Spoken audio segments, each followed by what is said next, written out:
For being the rarest personality type, the INFJ seems to come up quite often as a result, and that's because personality tests aren't always 100% accurate.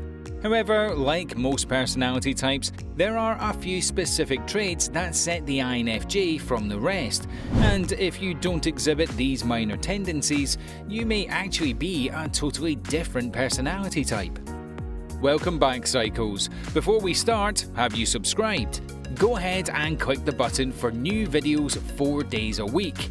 Today, we're going to be discussing 5 signs you may not be an INFJ personality type. Number 1. You love to take your what-ifs to the real world. There's no doubt that the rare INFJ personality type is known for their rich internal world and daydreaming abilities. But do INFJs ever take their daydreams to the real world? The answer is almost always no. So if you live out your wildest dreams and strive on experimenting and exploring the real world rather than the one inside your head, you're probably a personality type that uses extroverted intuition rather than introverted intuition, the INFJ's dominant function. INFJs will mentally ruminate on anything and everything that they become curious about. However, they don't feel the need to necessarily explore the real world to get the answers or the fulfillment from their wildest dreams. Extroverted intuition personality types tend to do the complete opposite, but relying on the outer world to explore patterns and finding new inspiration. Extroverted intuition allows for more focus on cause and effect to understand how things work in the real world. So, if you find that you can't resist the urge to open closed doors and say things just to see how people will respond, you're probably not an INFJ, but maybe an ENFJ or maybe even an INFP. Number 2. You can't stand long periods of time with no company. INFJs are introverts, although they have a personable personality when they want to as a result of their deep understanding for humans. They really are introverted beings. This introverted function allows for an INFJ to deeply value their alone time, with very little interest in having constant company or spending too much time in the outer world. So if you thrive in large groups of people and an elaborate social life, there's a good chance you're actually an extroverted personality type. Now, this isn't to mistake an INFJ's need for occasional social outings to fulfill their need for human interaction, as even in these fairly regular times of connecting with people, INFJs prefer to be in a small group setting, or better yet, one-on-one with someone they truly trust and love. INFJs won't hang around with people they're not familiar with for the sake of having some company, so they tend to keep their circle very small. A similar type of extroverted function, on the other hand, may need some alone time in between socializing, but in the end, they much prefer to be surrounded by positive social interaction and larger crowds. Number 3. You make decisions based on logic over feelings. If you prefer to utilize factual logic over making sure the people around you stay in harmony, you may be a personality type that leads with introverted thinking as their dominant function, rather than the introverted intuition dominant function of an INFJ.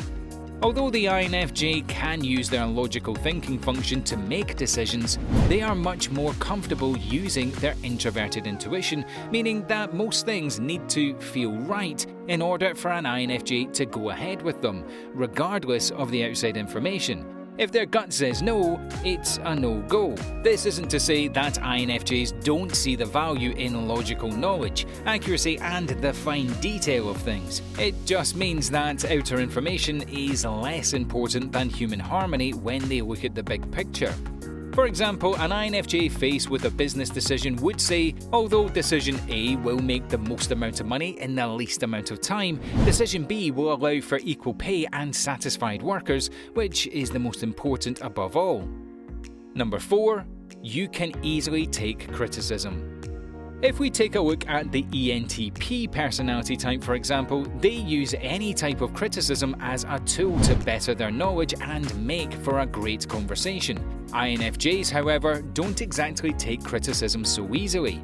With their overly analytic and perfectionist tendencies, this introverted personality type can take most forms of criticism quite personally, even if they see the intention and benefit of the criticism. Although a lot of how INFJs process criticism comes from who the critic is, they put a lot of importance on how others view them, especially their loved ones, because they never want to feel like they let anyone down. INFJs are harder on themselves than most personality types. They can see all of their own flaws and mistakes and spend a lot of time picking these apart.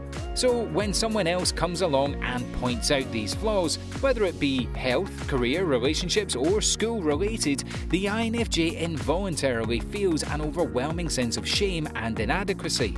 It's safe to say there are definitely more personality types of the 16 who prefer not to be criticised, so disliking criticism isn't exactly a telltale sign of any specific type.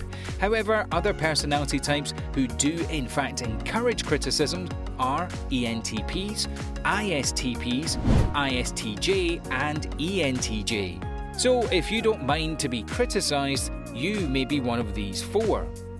Number 5. You're easily in tune with your own emotions. One thing that's for sure when it comes to INFJs is their difficulty to recognise and process their own emotions.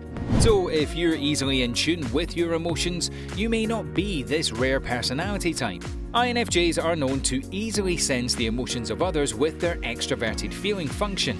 This personality type can not only sense other people's emotions, but they actually subsequently absorb them, especially if they're around the same person, such as a spouse or co-worker. This autopilot tendency to absorb the emotions of others makes INFJs amazingly empathetic people. However, it also makes it nearly impossible to decipher which emotions are their own and should be paid attention to, and which are the emotions of others which they shouldn't take on. When faced with making a decision, this extroverted feeling function also drives the INFJ's personality type to ask questions like, will this decision be best for everyone around me? Rather than, will this decision make me happy regardless of other people? Although INFJs do take their mental happiness seriously, they tend to still put others before themselves. So if you tend to put yourself before the needs and wants of others, you may be a personality type that leans towards more of an introverted feeling function. Well, that's it for today, Psychos. Let us know in the comments below. Don't forget to leave a like and share this video with your friends, and also subscribe to the channel for more Psycho videos.